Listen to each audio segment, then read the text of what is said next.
Olá, boa noite, bom dia, boa tarde a todos meus amigos em Cristo Jesus. Um pouquinho aqui em questão de reis, primeira reis, né? Qual foi a causa da morte de Simei?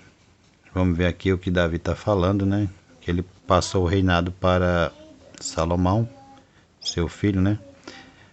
Mas no versículo 8, primeira reis 2, versículo 8, o que Davi falou para Salomão: saiba que tens contigo Simei, filho de Gera, o benjamita, de Baurim, ponto, né? Ele proferiu maldições, tá vendo? Maldições horríveis contra mim. Ele proferiu o quê? Maldições terríveis contra mim no dia em que parti para Manaim. Todavia, mais tarde desceu à minha procura e nos encontramos no Jordão. E lhe garanti, mediante juramento, em o nome do Senhor, que não me vingaria matando ao fio da espada. Davi, ele falou que não mataria Simei, né? Matando ao fio da espada. Tu, porém, não deixarás impune, sensato como és, falou para Salomão. Tu, porém, não deixarás impune, sensato como és, saberás como tratá-lo para fazer descer ao Sheol com seus cabelos brancos encharcados de sangue. Por que isso daí, né? Davi não matou porque ele prometeu a Deus. Porque naquela época tinha que ser fiel aos reis, né? E ele começou a blasfemar contra o rei. No versículo 10 diz: então Davi repousou com seus antepassados e foi sepultado na cidade de Davi. Davi reinou 40 anos em Israel, 7 anos em Hebrom e 33 anos na cidade de Jerusalém. Quantos anos Davi reinou? Segundo a lenda aqui, fala que foi 70 anos, né? Mas tá bom. Então, como que Salomão ia fazer para matar esse homem? Era fácil, mas não foi bem assim. Olha como as pessoas que traem a Deus, como que acontece, né? É só questão de tempo, a forca já está armada, né? Então vamos ver como que Salomão fez para matar Simei. Olha só como a estratégia de Salomão, um homem sábio, né? Aí ó como que Salomão vem. Aí você vem pro capítulo, tava no 8, né? Primeira Reis. No Primeira Reis, agora vamos pro 36 para poder você entender um pouco dessa história.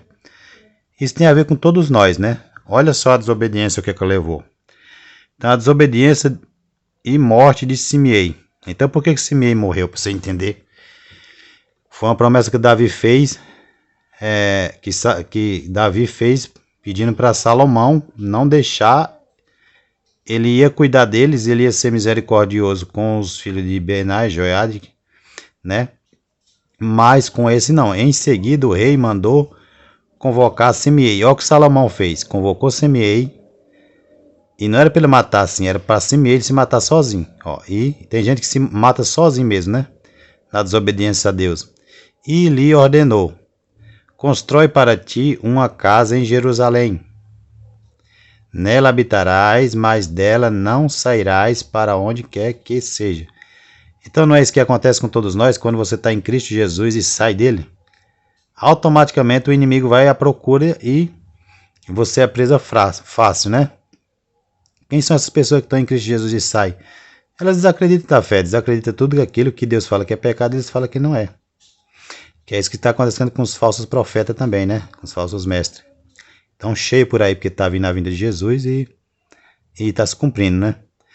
Mas olha a estratégia de Salomão, né? Que o pai dele pediu para ele não deixar ele baixar o céu sem descer com os cabelos encharcados de sangue, né?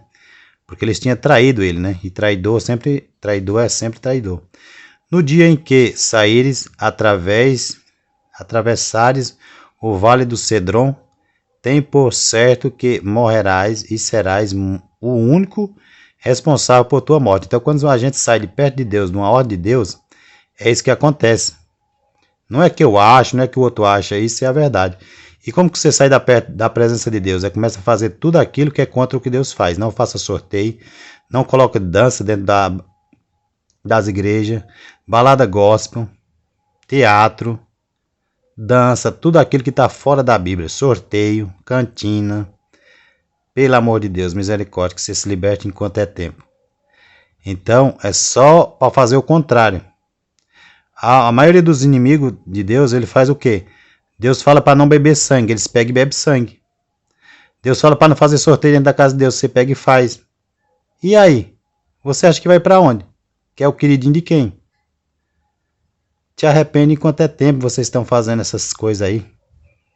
Tudo na casa de Deus, pelo amor de Deus. Jesus está voltando e as pessoas estão dormindo ainda. Agora veja bem a desobediência aqui no 38. Semeei respondeu ao rei. Semeei respondeu ao rei, né? A ordem do rei é boa. Então ele achou boa, né? É o que Deus faz comigo e com você. Tá bom, né? Se você obedecer a Deus, né? O teu servo fará como o Senhor meu rei mandou. Então Deus está dando uma ordem dentro da Bíblia para cada um de nós, né? Como fazer os cultos. A maioria está tudo errado dentro das igrejas.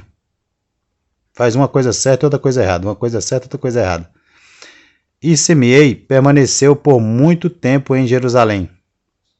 Não falou quanto tempo, né? Mas vamos mandar um pouquinho para a gente ver. Mas decorrido 3 anos, ó, passou 3 anos, foi o suficiente para ele cair na própria armadilha. Aconteceu que 2 escravos de Semeei, então ele era rei, ele era rico, né? Fugiram para a casa de Aquis, filho de Maca, rei de Gate. Alguém delatou a Semeei, ó. Teus escravos estão em Gate. Só que Semeei esqueceu do que ele tinha falado aqui no capítulo 36 para Salomão. No 38, né? Que ele ia fazer e não ia sair. Aí, automaticamente, se ele saísse, ele era o próprio responsável pela morte dele. Então não foi Davi, não foi Salomão. Olha que homem sábio para executar o povo, né? Que sabedoria que Deus deu, né? Então, não foi ele e caiu tudo sobre ele mesmo.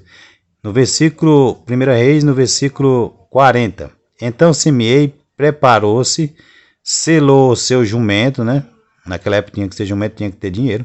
E partiu para Gate, a casa de Aquis, a fim de buscar seus escravos.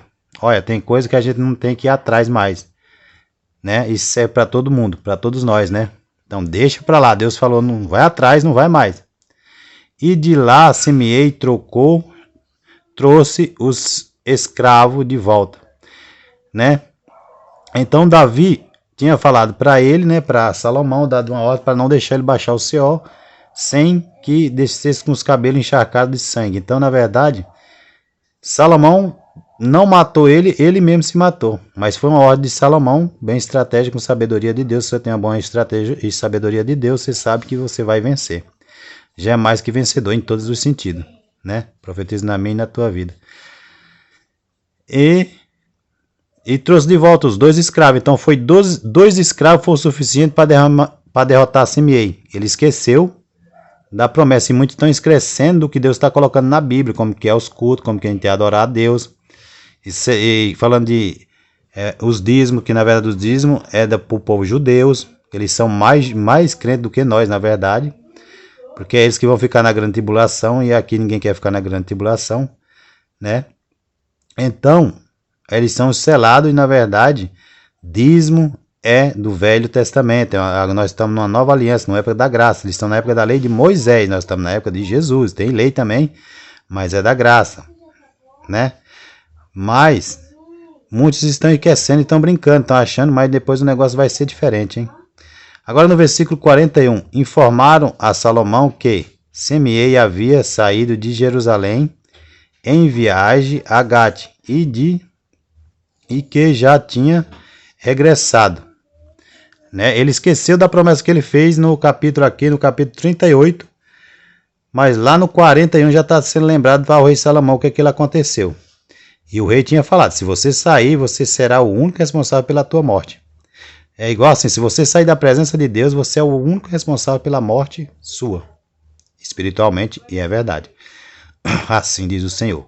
O rei imediatamente mandou executar Semeei e justificou-lhe Porventura não te fiz jurar por Yahvé, jurou por Deus, e não te preveni, afirmando no dia em que saíres para ir, aonde quer que seja, tem por certo que morrerás, e serás responsável por tua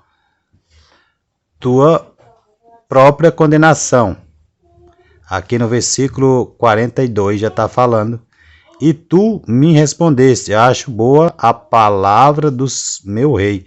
Ele falou assim, né? Ele já falou aqui no 36, no 37 está falando aqui, né? Que ele achava certa a palavra do rei. Então obedeceste, porque então não obedeceste o juramento, afirmando, né? E no nome de Yahvé e a ordem que eu te havia dado. Depois o rei ainda disse a Simei: em teu coração sabe muito bem que prejudicaste o meu pai. Tá vendo? Davi. Então, aqui Davi sondava também, ele sabia até nos corações, que era um homem segundo o coração de Deus, o que estava no coração das pessoas tramando contra ele. Que Davi estava falando, tu sabe por que tu está morrendo, né? Portanto, agora Yahvé faz recair tua maldição sobre a tua própria cabeça. Então, tem muitas maldições hereditárias de pessoas devido ao sangue derramado nas pessoas, né? Sangue inocente. Mas Jesus vem para libertar todos nós, né? Em nome do Deus Pai Todo-Poderoso, Jesus nos libertou, né? De todas as maldições, para a honra e glória do Senhor. Né? Isso é muito sério, a gente tá vendo, né? Então, a maldição sobre a tua própria cabeça. Contudo, o rei Salomão seguirá abençoado e o rei de Davi será abençoado, estabelecido diante de Yahvé, o Senhor, para sempre. Então o rei deu a ordem e Benaia, filho de Joiada, e este avançou contra Simei e o matou. Assim o rei ficou bem consolidado, mas nas mãos de Salomão. Bom, é até aqui, meu irmão, amado em Cristo Jesus. Então tem maldição que vem de família em família e tem que ser quebrada para a honra e glória do Senhor. E como fazer isso, né? É com muita oração, é com muito trabalho, né? É homem de Deus, mulher de Deus, não é qualquer pessoa que chega para quebrar isso daí. Tem que estar revestido de todo o poder de Deus, toda a armadura, não é qualquer pessoa. Mas você já tem que começar a profetizar na sua casa, na sua família, todas as maldições hereditárias de pai, de avô, de bisavô, de tataravô, de neto, tudo aquilo que caiu, que agora, a partir de agora, caia por terra e começa uma nova história na sua casa para a honra e glória do Senhor. Amém? Então essa história aqui foi a história de Simei, tem muito mais história aqui para contar, que faz parte da nossa vida também. Então vamos ficar com essa palavra aqui abençoada, em nome do nosso Senhor Jesus Cristo, para que Deus venha nos abençoar e nos proteger de todos os males. Amém. Em nome de Jesus. Amém. Amém e amém.